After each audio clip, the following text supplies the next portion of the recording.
야곱이 길을 떠나 동방 사람의 땅에 이르러 본즉 들에 우물이 있고 그 곁에 양 세 떼가 누워 있으니 이는 목자들이 그 우물에서 양 떼에게 물을 먹임이라. 큰 돌로 우물 아귀를 덮었다가 모든 떼가 모이면 그들이 우물 아귀에서 돌을 옮기고 그 양 떼에게 물을 먹이고는 우물 아귀 그 자리에 다시 그 돌을 덮더라.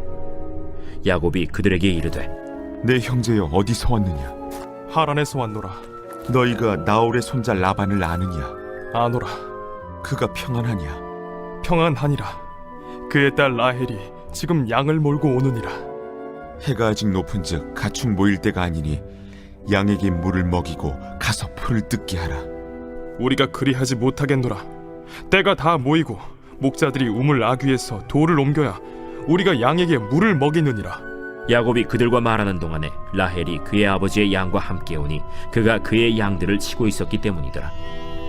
야곱이 그의 외삼촌 라반의 딸 라헬과 그의 외삼촌의 양을 보고 나아가 우물 아귀에서 돌을 옮기고 외삼촌 라반의 양떼에게 물을 먹이고 그가 라헬에게 입맞추고 소리내어 울며 그에게 자기가 그의 아버지의 생질이요 리브가의 아들됨을 말하였더니 라헬이 달려가서 그 아버지에게 알림해 라반이 그의 생질 야곱의 소식을 듣고 달려와서 그를 영접하여 안고 입맞추며 자기 집으로 인도하여 드리니 야곱이 자기의 모든 일을 라반에게 말하매 라반이 이르되 너는 참으로 내 혈육이로다. 야곱이 한 달을 그와 함께 거주하더니 라반이 야곱에게 이르되 내가 비록 내 생질이나 어찌 그저 내 일을 하겠느냐? 내 품삯을 어떻게 할지 내게 말하라. 라반에게 두 딸이 있으니 언니의 이름은 레아요 아우의 이름은 라헬이라. 레아는 시력이 약하고 라헬은 곱고 아리따우니 야곱이 라헬을 더 사랑함으로 대답하되 내가 외삼촌의 작은 딸 라헬을 위하여 외삼촌에게 7년을 섬기리이다. 그를 내게 주는 것이 타인에게 주는 것보다 나으니 나와 함께 있으라. 야곱이 라헬을 위하여 7년 동안 라반을 섬겼으나 그를 사랑하는 까닭에 7년을 며칠같이 여겼더라. 야곱이 라반에게 이르되 내 기한이 찼으니 내 아내를 내게 주소서. 내가 그에게 들어가겠나이다. 라반이 그곳 사람을 다 모아 잔치하고 저녁에 그의 딸 레아를 야곱에게로 데려가매 야곱이 그에게로 들어가니라. 라반이 또 그의 여종 실바를 그의 딸 레아에게 시녀로 주었더라. 야곱이 아침에 보니 레아라. 라반에게 이르되 외삼촌이 어찌하여 내게 이같이 행하셨나이까? 내가 라헬을 위하여 외삼촌을 섬기지 아니하였나이까? 외삼촌이 나를 속이심은 어찌 됨이니이까? 언니보다 아우를 먼저 주는 것은 우리 지방에서 하지 아니하는 바이라. 이를 위하여 7일을 채우라. 우리가 그도 내게 주리니 내가 또 나를 7년 동안 섬길지니라. 야곱이 그대로 하여 그 7일을 채우매 라반이 딸 라헬도 그에게 아내로 주고 라반이 또 그의 여종 빌하를 그의 딸 라헬에게 주어 시녀가 되게 하매 야곱이 또한 라헬에게로 들어갔고 그가 레아보다 라헬을 더 사랑하여 다시 7년 동안 라반을 섬겼더라. 여호와께서 레아가 사랑받지 못함을 보시고 그의 태를 여셨으나 라헬은 자녀가 없었더라. 레아가 임신하여 아들을 낳고 그 이름을 르우벤이라 하여 여호와께서 나의 괴로움을 돌보셨으니 이제는 내 남편이 나를 사랑하리로다. 그가 다시 임신하여 아들을 낳고 여호와께서 내가 사랑받지 못함을 들으셨으므로 내게 이 아들도 주셨도다. 하고 그의 이름을 시므온이라 하였으며 그가 또 임신하여 아들을 낳고 내가 그에게 새 아들을 낳았으니 내 남편이 지금부터 나와 연합하리로다. 그의 이름을 레위라 하였으며 그가 또 임신하여 아들을 낳고 이르되 내가 이제는 여호와를 찬송하리로다. 이로 말미암아 그가 그의 이름을 유다라 하였고 그의 출산이 멈추었더라. 창세기 28장에서 야곱은 집을 떠나 멀리 도망갔습니다. 외롭고 두렵고 힘든 상황 가운데 있었습니다. 형 에서는 야곱을 죽이기를 원했습니다. 그 상황에서 야곱이 잠들었고 꿈에서 하나님께서 야곱과 함께 하신다는 말씀을 하였습니다. 큰 축복을 그에게 내리시겠다고 하셨습니다. 야곱이 하나님을 신뢰하지 않아서 벌어진 어려움들이었지만 하나님께서 은혜로 야곱을 도와주시겠다고 약속하셨습니다. 야곱은 에서를 피하려 먼 거리를 걸어서 드디어 삼촌 라반의 집에 도착했습니다. 그리고 라반의 딸 라헬을 만나자 사랑에 빠지게 됩니다. 라헬은 예쁘기도 했고 또 새로운 곳을 방문한 야곱을 따뜻하게 맞이했습니다.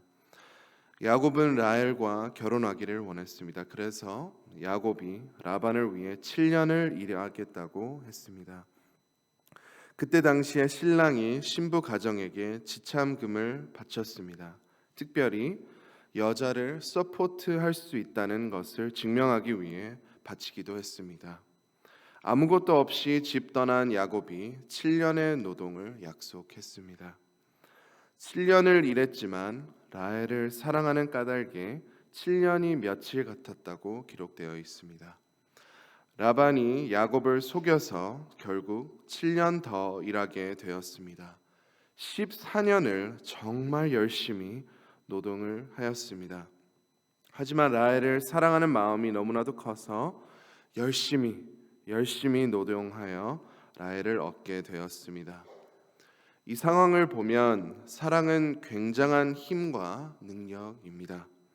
우리가 누군가를 진심으로 또 전심으로 사랑하면 아무것도 우리를 막을 수 없을 것입니다. 우리 각자의 삶에서 살펴보십시오.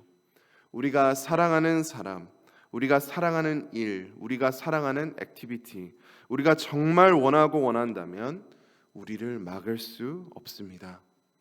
저는 배구를 너무나도 좋아하고 특별히 교회 배구 대회에 나가는 것이 정말 행복했습니다.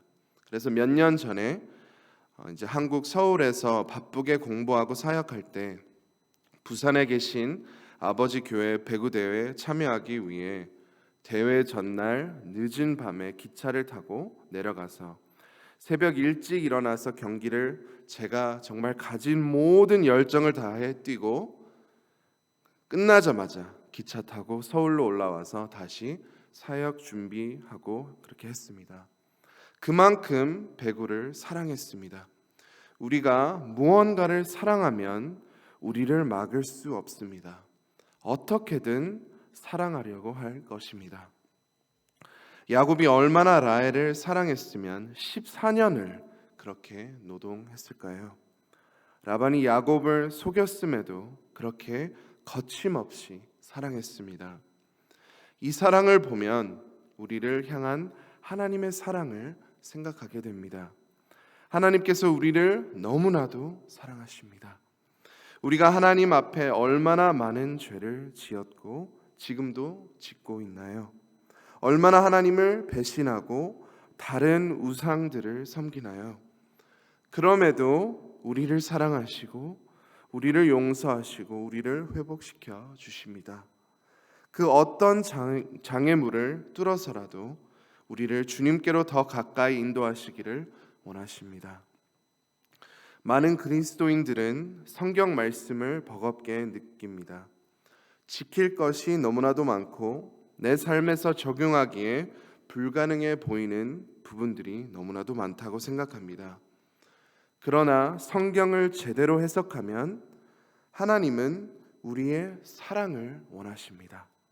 마가복음 12장 30절입니다. 내 마음을 다하고 목숨을 다하고 뜻을 다하고 힘을 다하여 주 너의 하나님을 사랑하라 하신 것이요. 가장 중요한 계명은 이것입니다. 하나님은 우리의 마음을 원하십니다. 죄로 인해 우리의 마음이 하나님을 떠났지만 야곱의 사랑보다 더 놀라운 사랑으로 우리를 사랑하셨습니다. 그 사랑이 우리의 마음을 변화시킵니다. 그 사랑을 통해 우리도 하나님을 사랑합니다. 하나님을 사랑할 수 있도록 하나님께서 우리의 마음을 변화시켜 주셔야 합니다. 그 사랑을 더욱 깨닫고 알게 하도록 하셔야 합니다. 하나님의 사랑으로 우리 마음을 변화시켜 주옵소서. 우리는 이 은혜를 구해야 합니다. 야곱과 라헬을 보면 아름다운 사랑의 이야기 같은 상황이었습니다. 그러나 첫 7년을 노동하고 결혼식 이후에 야곱은 라헬과 결혼한 줄 알았는데 라헬의 언니 레아와 결혼하게 된 상황이었습니다. 라반은 26절에 이렇게 설명했습니다. 언니보다 아우를 먼저 주는 것은 우리 지방에서 하지 아니하는 바이라. 아니, 이러한 정통이 있다면 애초에 말해줘야 마땅한 것인데 이만큼 라반도 남을 속이는 유혹에 빠진 것이었습니다. 그래서 야곱은 레아와 결혼한 상황이었지만 7년 동안 더 일하면서 라헬을 바라보고 살았습니다. 레아는 얼마나 마음이 아팠을까요? 우리 모두는 사랑받기를 원합니다. 인정받고 사랑받기 원합니다. 그 사랑을 받지 못하면 마음에 큰 상처를 입습니다. 그 상황에서 하나님은 레아의 상한 마음을 보셨습니다. 그리고 31절 말씀 보겠습니다. 여호와께서 레아가 사랑받지 못함을 보시고 그의 태를 여셨으나 라헬은 자녀가 없었더라. 이 말씀을 통해 정말 하나님께서 모든 것의 주관자이심을 알 수 있습니다. 생명을 주시고 생명을 허락하시는 분이 하나님이신 것을 확신할 수 있습니다. 그래서 인류 모든 사람들 중에 귀하지 않은 사람은 없습니다. 하나님께서 지으시고 하나님께서 허락하심으로 모든 사람은 말없이 귀하고 모든 사람은 특별한 사람입니다. 사탄의 악한 유혹들 중에 사람의 가치를 판단하는 유혹이 정말로 악한 것입니다. 우리의 주관적 가치관으로 남을 판단하는 것이 참으로 악하고 어리석은 일입니다. 내가 창조한 사람이 아닌데, 내가 소유한 사람이 아닌데, 더더구나 하나님께서 창조하시고 소유하시고 사랑하는 사람이기에 우리는 함부로 판단하고 말하고 생각하면 안 되겠습니다. 그래서 우리는 모든 태아들부터 가장 연로하신 어르신들까지 그리고 그 중간에 있는 모든 사람을 다 귀히 여기고 사랑해야 합니다. 그것이 하나님의 마음입니다. 소외된 자, 마음이 상한 자, 버림받은 자들을 하나님의 사랑으로 위로하고 품고 섬겨야 합니다. 하나님께서 모든 인간을 창조하시고 계획하시는 어마어마한 능력을 가지신 분이시지만 또 사랑이 많으신 하나님이십니다. 우리의 상황을 아시고 우리에게 은혜와 위로를 베풀어 주시는 하나님이십니다. 레아는 그렇게 아들 셋을 낳았습니다. 충분히 사랑을 받아야 할 만한 것이었습니다. 그러나 야곱은 꼼짝도 하지 않았습니다. 여전히 라헬을 사랑했습니다. 레아의 마음이 무너졌습니다. 그래도 아들을 낳으면 나를 사랑하겠지라는 희망이 있었는데 그것마저 사라졌습니다. 그러나 레아의 네 번째 아들을 통해 레아의 마음이 회복하는 것을 볼 수 있습니다.